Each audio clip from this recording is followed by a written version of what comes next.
Did you know that Eric Adams, before becoming mayor, was a captain in the NYPD and even worked as a community activist? His journey is as fascinating as the city he serves. But who is the man behind the title? In this video, we're going to dive into the surprising facts and secrets about Eric Adams that you may not know. Eric Leroy Adams was born on September 1, 1960 in Brownsville, Brooklyn, New York City. Raised in a working-class family, Eric Adams experienced poverty and police brutality as a teenager.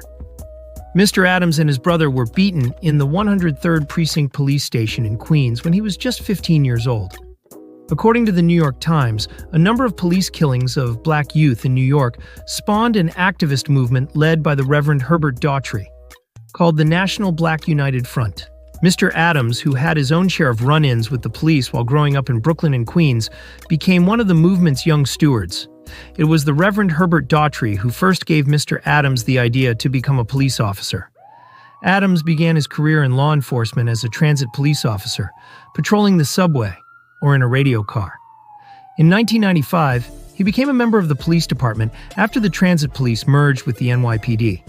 He ambitiously moved up the ranks by qualifying and passing tests, first to sergeant, then to lieutenant, and eventually to captain. In the mid-1990s, Adams co-founded 100 Blacks in Law Enforcement Who Care, a group advocating for reform in policing. He spoke out often against the racism that black officers encountered, including the fear many of them felt of being mistaken for criminals when not in uniform. He also spoke out against the controversial use of stop and frisk, a crime control tactic that a federal judge would later find had devolved into racial profiling. He served in the NYPD for 22 years and retired as a captain. Adams served as a New York State Senator from 2007 to 2013, representing the 20th District in Brooklyn. Adams was elected Brooklyn Borough President in 2013 and served 2 terms until 2021. Adams ran for mayor of New York City in 2021 and won the Democratic primary in a crowded field. Adams won the 2021 mayoral election and was inaugurated as the 110th mayor of New York City on January 1, 2022.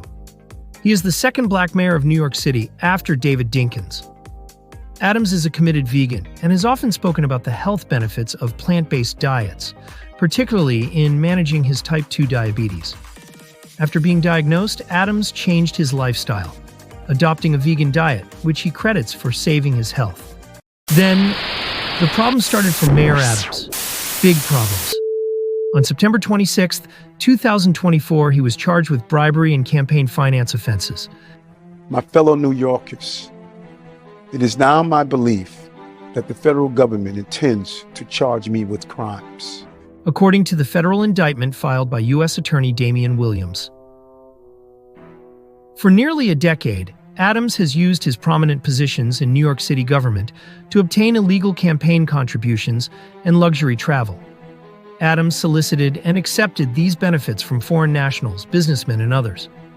Adams then pressured the New York City Fire Department to facilitate the opening of a foreign government's Manhattan skyscraper that had not passed a fire inspection.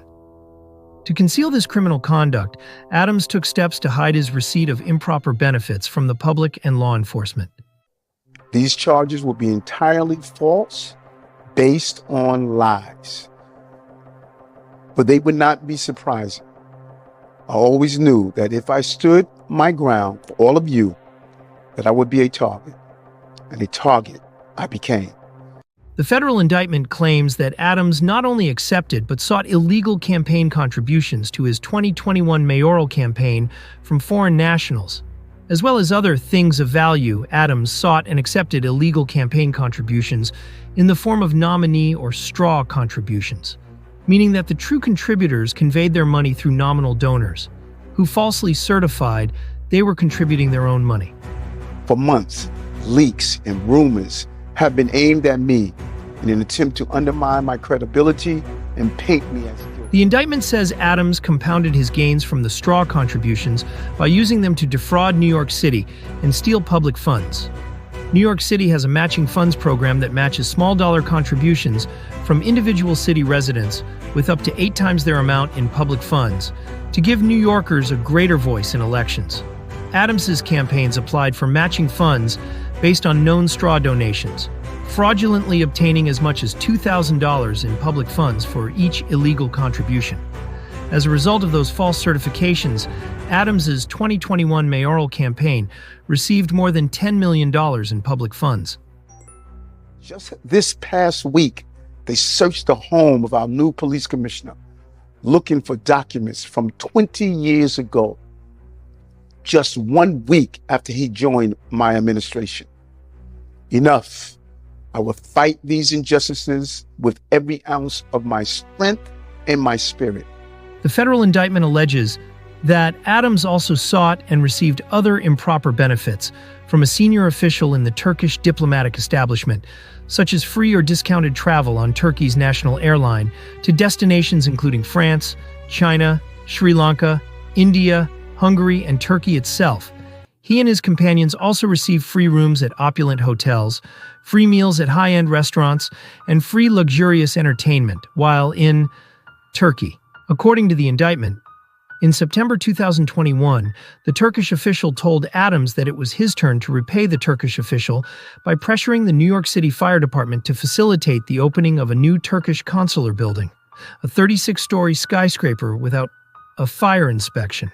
How did we get here?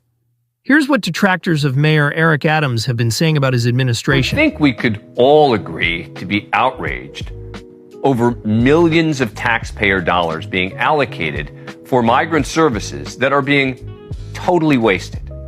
In New York City, an audit was just released showing unbelievable funding failures of taxpayer dollars for migrant services. According to a report, an audit of migrant shelter contractor DocGo found NYC paid $1.7 million for 10,000 nights of unused hotel rooms. The audit also found that nearly a third of the $13.8 million payments in the first 2 months of the contract were unallowed and should be recouped. Mayor Eric Adams apparently gave a company called DocGo, a $432 million no-bid contract to provide services like meals and hotel rooms to asylum seekers. As expenses pile up, many sensible questions are being asked, but meaningful answers seem to be in short supply. Here's a hearing discussing the question many are asking: where's the money? In terms of the services provided, can you just list the services that are included in the DocGo contract? Let me follow up and get that answer to you. I was wondering, in terms of costs, how much the specific services cost, because it's a pretty large sum of money, $432 million. So I was just wondering how that's justified, and if you... Well, this is one of the questions that we asked and were one of the objections we had on the contract. We didn't see a basis for the $432 million.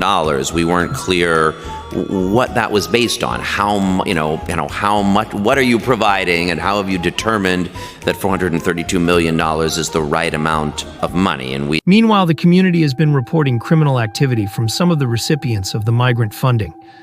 The press has been documenting a rise in street gangs with ties to these city-financed migrant shelters. And Eric Adams's administration officials have all the answers, right? Or no? Can you just tell us what were the specific reasons or criteria that led to the selection of DocGo specifically? Sure.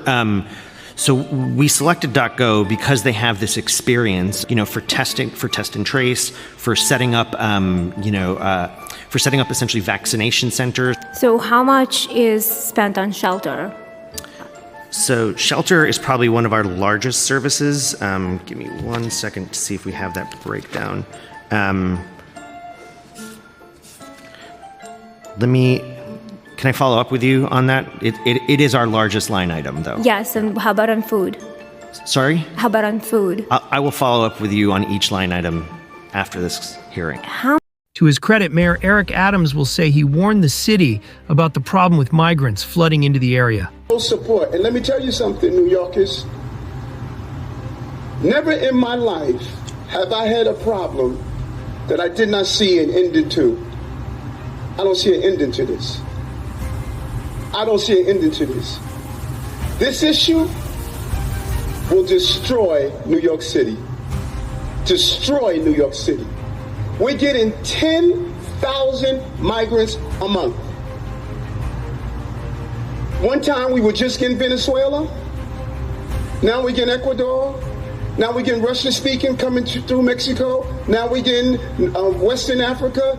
Now we getting people from all over the globe have made their minds up that they're going to come through the southern part of the border and come into New York City. And everyone is saying it's New York City's problem. Every community in this city is going to be impacted. We had a $12 billion deficit that we're going to have to cut. Every service in this city is going to be impacted. But before the so-called migrant situation devolved completely out of control, it was Mayor Adams literally inviting what he called asylum seekers into the city, saying on Twitter, "Care is the key word. We're providing medical care, places to sleep, connection to legal services, laundry, and more. We didn't ask for this crisis, but we're meeting the moment."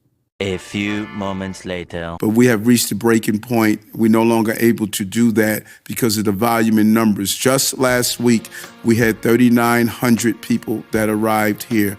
We are averaging anywhere from 2,500 to close to 4,000 a week. And if you do the math, you see that's 8,000 every 2 weeks, potentially 16,000 a month that we must feed, clothe, house, educate children, and all the services that you would give a normal adult. And we're seeing that play out on our streets of New York.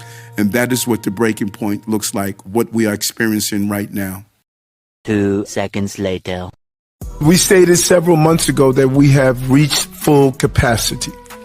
And that full capacity was verbalized, and now New York is just going to be visually actualized. We're going to see how much of our cup has basically runneth over.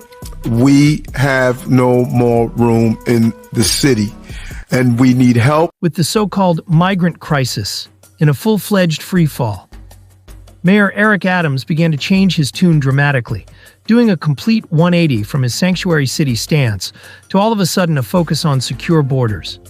Eventually, this was going to come to a neighborhood near you. Having someone embedded is a good start. That came from the Secretary of Homeland Security. We want to thank him. But I've been very clear on what we need. We need to control the border. We need to call a state of emergency, and we need to properly fund this national crisis. But why did Mayor Adams get indicted? Why is he facing serious federal charges in the first place? Well, I have an idea of who knows. It's none other than the stable genius himself, aka Orange Man, Donald J. Trump. I want to thank Mayor Adams, because Mayor Adams has been treated pretty badly.